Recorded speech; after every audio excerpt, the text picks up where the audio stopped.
வணக்கம் கருதி. அதாவது கர்நாடக மாநிலத்தில் மொத்தமுள்ள 28 மக்களவை தொகுதிகளில் இன்றைய தினம் முதற்கட்டமாக 14 மக்களவை தொகுதிகளுக்கு வாக்குப்பதிவு காலை 7 மணிக்கு தொடங்கி நடைபெற்று வருகிறது. அதிகபட்சமாக தட்சிண கன்னடா என்ற மங்களூர் பகுதிகளில் அதிக அளவில் வாக்குப்பதிவு ஆகியுள்ளது. குறிப்பா நக்சலைட் நடமாட்டம் உள்ள பகுதியான சுல்யா பகுதியில் ஒரு வாக்குச்சாவடியில் 100க்கு 100 வாக்குப்பதிவு ஆகியுள்ளது. இருப்பினும் 6 மணிக்கு பிறகு வரும் வாக்காளர்கள் வாக்களிக்க அனுமதி இல்லை. இருப்பினும் அவர் முன்கூட்டியே வந்துவிட்டால் அவர்களுக்கு டோக்கன் வழங்கப்பட்டு இரவு 9 மணி ஆனால் வாக்களிக்க அனுமதி வழங்கப்படும் என்று தட்சிண கன்னட மாவட்ட தேர்தல் அதிகாரி முல்லை முகிலன் சற்று முன் தகவல் தெரிவித்துள்ளார்.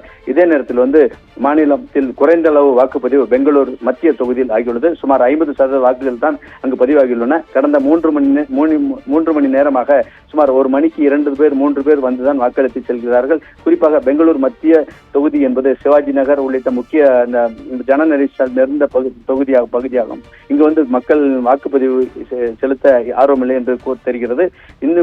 இன்னும் வாக்குப்பதிவு செலுத்த இன்னும் 1 மணி நேரம் பாக்கி உள்ள நிலையில் வாக்குப்பதிவு சதவீதம் எவ்வாறு இருக்கும் என்று பொறுத்துதான் பார்க்க வேண்டும். இதே நேரத்தில் சாம்ராஜ் நகர் மக்களவை தொகுதிக்கு உட்பட்ட மலை மாதேஸ்வரன் மலைப்பகுதியில் ஒரு 5 கிராமங்களைச் சேர்ந்த மக்கள் வாக்களிப்பதிலிருந்து விடுபட்டு புறக்கணிப்போம் என்று கடந்த வாரமே முடிவு செய்திருந்தனர். அவர்களுக்கு தேவையான அபிவிருத்தி பணிகளை அரசு செய்யவில்லை என்ற குற்றச்சாட்டை முன்வைத்து அவர்கள் வாக்களிப்பது இல்லை என்று முடிவெடுத்திருந்தனர். இந்த நிலையில் அந்த 5 கிராமங்களைச் சேர்ந்த மக்கள் ஒன்று கூடி முடிவெடுத்திருந்த நிலையில் அந்த கிராமத்திலே 2 குழுவாக பிரிந்தது. அந்த ஒரு குழுவினர் சென்று இன்று மாலை வாக்களிப்பதற்காக அந்த வாக்குப்பதிவு மையத்திற்கு சென்ற போது மற்றொரு குழுவினர் அங்கு நுழைந்து தாக்குதல் நடத்தினர். இதில் மின்னணு வாக்குப்பதிவு இயந்திரம் தீ வைத்து எரிக்கப்பட்டது. அங்கு இருந்த நபர்கள் ஒருவரை தாக்கி கொண்டனர். பின்னர் போலீசார் தடியடி நடத்தி கூட்டத்தை கலைத்தனர். இருப்பினும் அங்கு தேர்தல் பணியில் இருந்த அதிகாரிகளுக்கு சிறு காயங்கள் ஏற்பட்டுள்ளது. இண்டிகா நத்தா கிராமத்தைச் சேர்ந்த அந்த 2 குழுவினரிடையே ஏற்பட்ட மோதல் தற்போது அந்த வாக்குப்பதிவு மையத்தையே சிதறடித்துள்ளது.